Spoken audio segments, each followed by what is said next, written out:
Hello guys, Guruvayur കല്യാണം part 2ലേക്ക് എല്ലാവർക്കും സ്വാഗതം. അങ്ങനെ ഞങ്ങളെല്ലാവരും രാവിലെ തന്നെ കുളിച്ച് റെഡിയായി അമ്പലത്തിലോട്ട് പോകാൻ നോക്കാം. നമ്മൾ നിൽക്കുന്ന റൂമിൻ്റെ അടുത്ത് നിന്ന് അമ്പലത്തിലോട്ട് കുറച്ച് ദൂരം മാത്രമേ നടക്കാനുള്ളൂ. അതുകൊണ്ട് നമ്മൾ നടക്കാമെന്ന് വിചാരിച്ചു. ചെറുതായിട്ട് മഴയൊക്കെ പൊടിയുണ്ടായിരുന്നു, നമ്മൾ അതൊന്നും കാര്യമാക്കില്ല.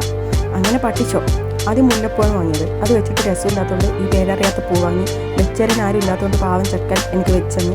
പിന്നെ ഫാമിലിയായിട്ടൊക്കെ കുറച്ച് ഫോട്ടോഷൂട്ടൊക്കെ കഴിഞ്ഞ് നമ്മൾ അമ്പലത്തിലോട്ട്. അപ്പം 3 സെറ്റ് മണ്ഡപമാണ് അവിടെ ഉള്ളത്. 3ലും മിനിറ്റിന് കല്യാണം നടന്നുകൊടുക്കുന്നുണ്ട്. ഒരു സൈഡിലാണെങ്കിൽ ഡാൻസ് പ്രോഗ്രാം. അങ്ങനെ കുറച്ച് നേരം ആ ഡാൻസൊക്കെ കണ്ട് അങ്ങനെ നിന്ന്. നമ്മുടെ ടോക്കൺ ആകാൻ സമയമായിട്ടുണ്ടായില്ല. അങ്ങനെ ചെക്കൻ്റെ കല്യാണവും കഴിഞ്ഞു. ഗുരുവായൂർ വെച്ചിട്ട് ആദ്യമായിട്ടാണ് ഞാനൊരു കല്യാണം കൂടുന്നത്.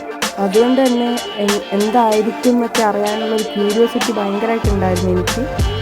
ഒരു കണക്കിന് ഇതൊക്കെയാണ് നല്ലത്. നമ്മുടെ നാട്ടിലെ പോലെ ഒരു 10-100 ആൾ അരിഞ്ഞിരിക്കലില്ല, ഫോട്ടോഷൂട്ട് പരിപാടി ബഹളങ്ങളൊന്നുമില്ല. സിമ്പിള്, പെട്ടെന്ന് 5 മിനിറ്റിൽ കാര്യം കഴിഞ്ഞു.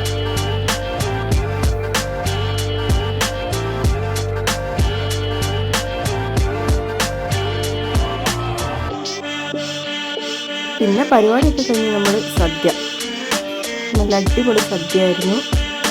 2 തരം പായസമൊക്കെ ഉണ്ടായിരുന്നു. അടപ്രഥമനും ഗോതമ്പ് പായസം എല്ലാം കൂട്ടി തട്ടി.